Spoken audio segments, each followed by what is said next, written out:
और एक बम गिराकर चले गए, तो उनको वो रुके भी नहीं, आपने मुझे वक्त भी नहीं दिया।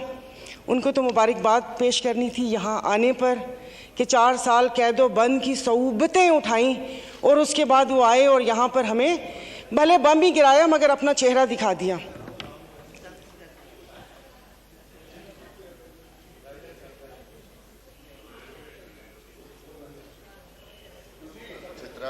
जी मोहतरमा सायरा बानो नहीं, साहब। वो मैंने कहा शायद ज़रूरी बात है मैं भी सुनूं कि कौन सा वो।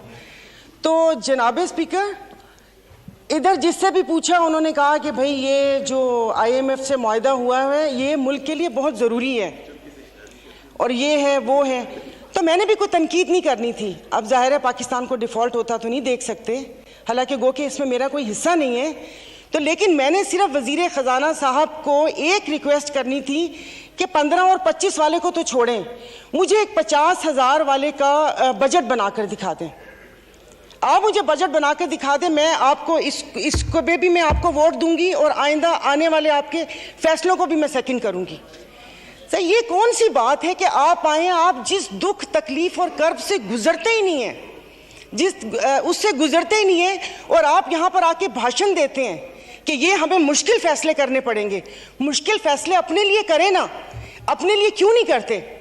अवाम को सादगी का दर्स दिया जा रहा है, इनके एक एक लिबास और इनकी अशिया जो इस्तेमाल करते हैं उनकी कीमतों का आपको अंदाजा है?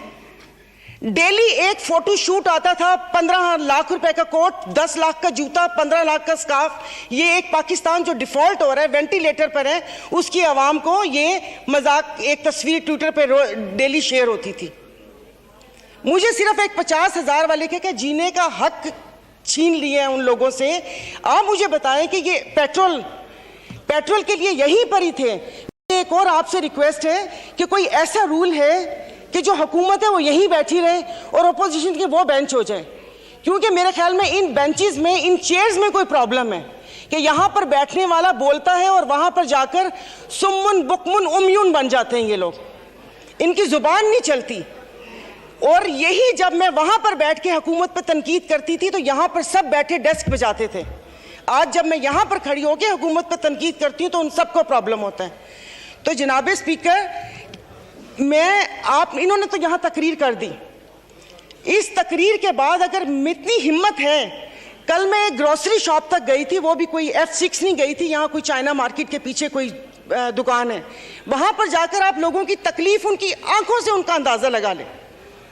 मुझे यहाँ पर कल ये करंट डेफिसिट और खुदा जाने क्या क्या बता रहे थे, मैं या आप अपने हलके में जाकर किसी गरीब आवाम को क्या इनको करंट डेफिसिट बताएंगे कि हमारी अयाशियों से तुम लोग इस हाल तक पहुंचे हो, अब तुम ही लोगों को बर्दाश्त करना पड़ेगा, ये कुर्बानी तुम लोगों को देनी पड़ेगी। लेकिन फिर मैंने सोचा कि कुर्बानी तो हलाल जानवर की जायज़ है, तो इसका मीन हम हलाल हैं, जिनकी कुर्बानी नहीं है उनकी कुर्बानी जायज़ नहीं है।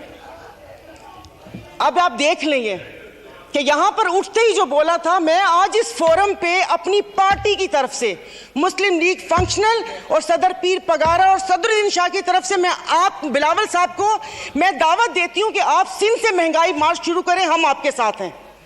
और मैं अपने MQM के भाइयों को भी कहती हूँ कि वो वहाँ से यहाँ आए थे ना कि महंगाई है, तो ये वक्त है अपनी महाजर कौम के सारी गिले दूर करने का कि तब भी आप लोगों के साथ थे महंगाई के लिए और आज भी इस हुकूमत को लात मारी है इस महंगाई की वजह से। लेकिन हम यहाँ पर बैठ के सिर्फ बातें करेंगे।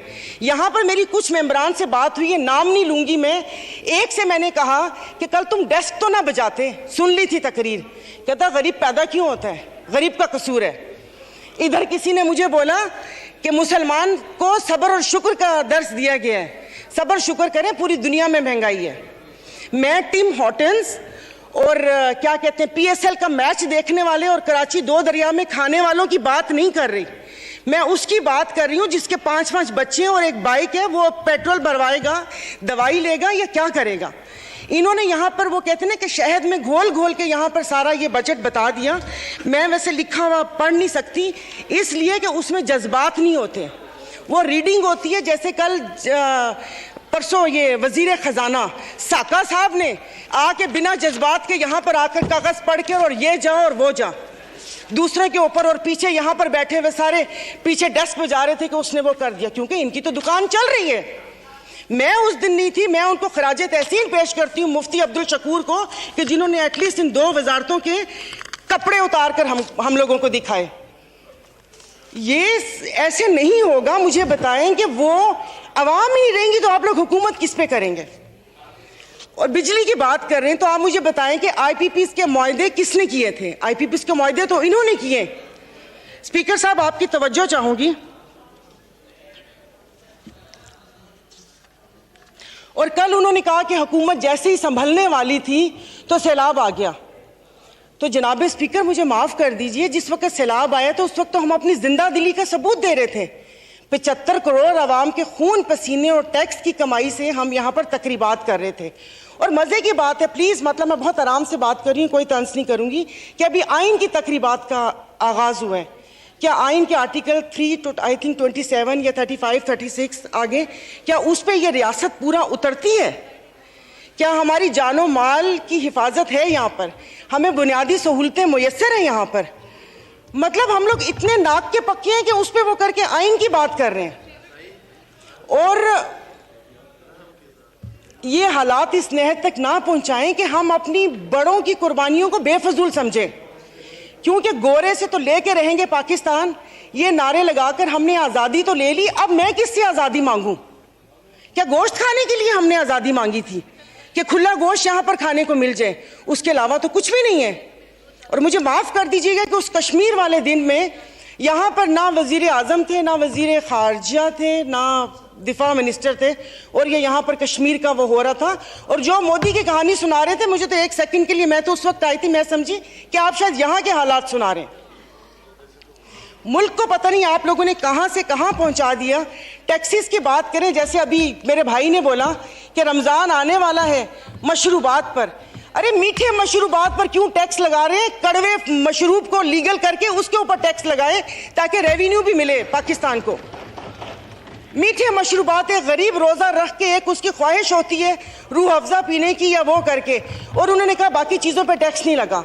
मुर्गी गोश्त महंगा नहीं हो, वो अल्हम्दुलिल्लाह हमारे पाकिस्तानी खुद ही महंगा कर लेंगे। जनाब स्पीकर, अभी वज़ीर आज़म साहब ने कहा था कि ये जो थर्ड कोल है ये गेम चेंजर होगा, उसके ऊपर तो टैक्स लगा दिया, वो क्या गेम चेंजर होगा? और नहीं, उसको हलाल कर दे, मीठा तो गरीब पीते हैं, आप लोगों को उसको लीगल करके उसके ऊपर टैक्स लगा देना चाहिए।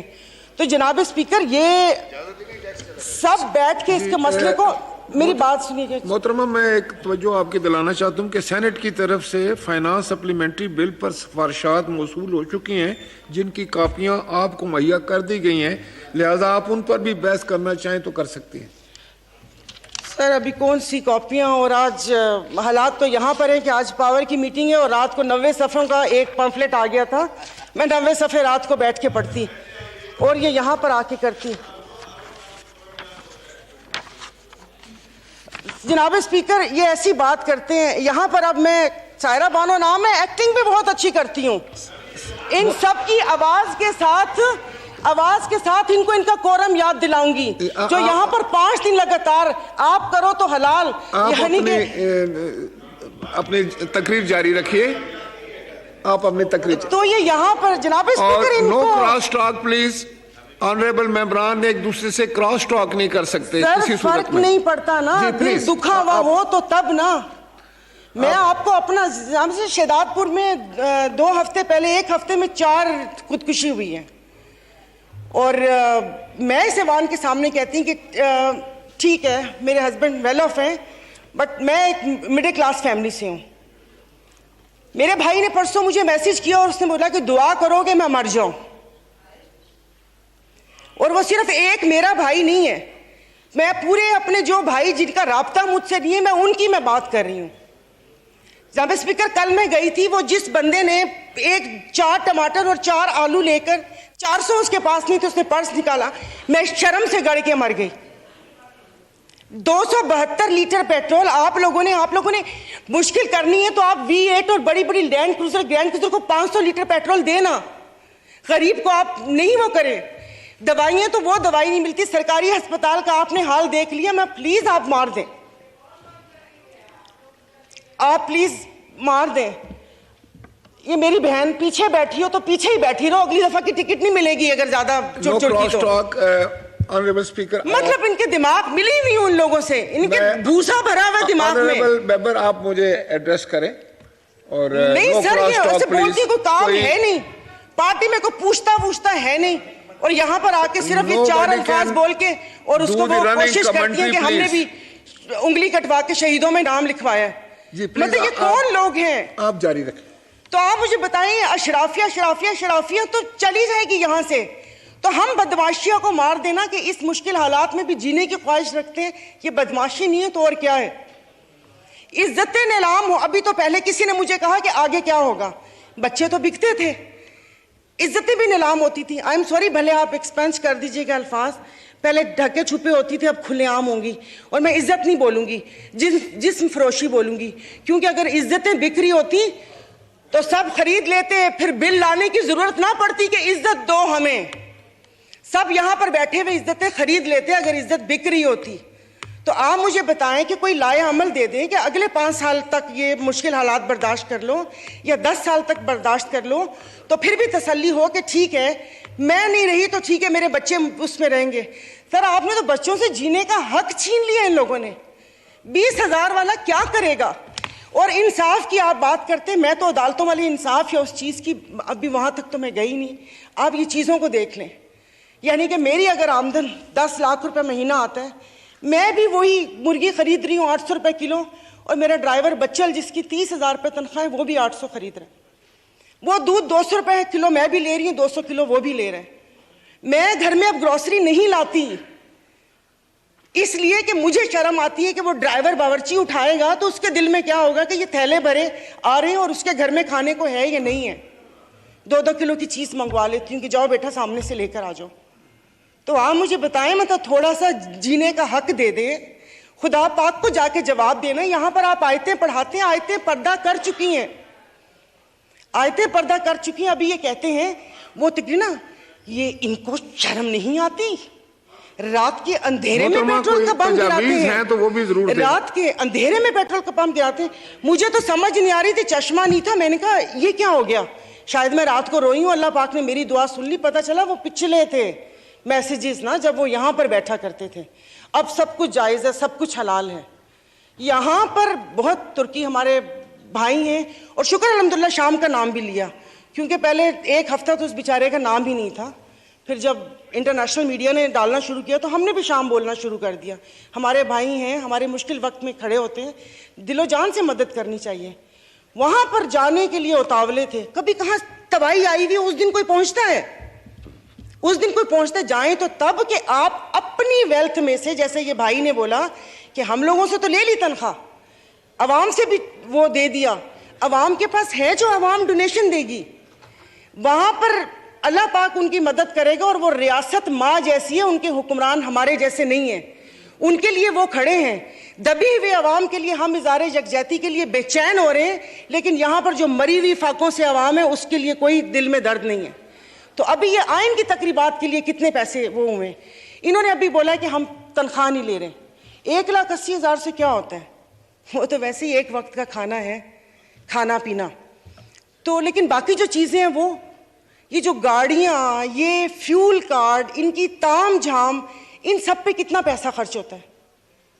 देखो खुदा का खौफ कर ले, मेरे पास कोई अल्फाज नहीं है, ये सारा कुछ मैंने लिखा था लेकिन ये बेफजूल है। मैं किसको इशारिया सुनाऊंगी कि 13 पॉइंट ये हुआ, मोडीज की रेटिंग ये है, वो ट्रांसपेरेंसी ने ये बोला वो बोला। हम में से तो किसी को भी जरूरत नहीं है, सब अल्हम्दुलिल्लाह खाते पीते घरानों से हैं, सब अल्हम्दुलिल्लाह खाते पीते घरानों से, लेकिन किसी और का तो सोच लें। तो ये यहाँ पर प्लीज़, मतलब अब तकरीबन साल होने वाला है, आप भी कहते रहे, लेकिन यहाँ पर आने की तौफीक नहीं हुई। मैं कुछ लोगों का, आप लोगों को दिलचस्पी होगी, आप यकीन नहीं करें, मुझे इस ऑडियो लीक से पीटीआई क्या कर रही है क्या नहीं कर रही है मुझे कोई दिलचस्पी नहीं है। सब जाएं भाड़ में, लोग अवाम मर रही है, आप उसको देखिए।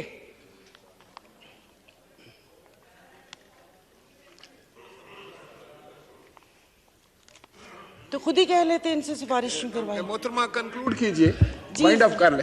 तो मैं वाइंड अप ही कर रही हूँ। मेरे पास तो कोई ज़ाहिर है वो इतने ना इशारिये हैं, ना मैंने मौशियात इतनी पढ़ी हुई है।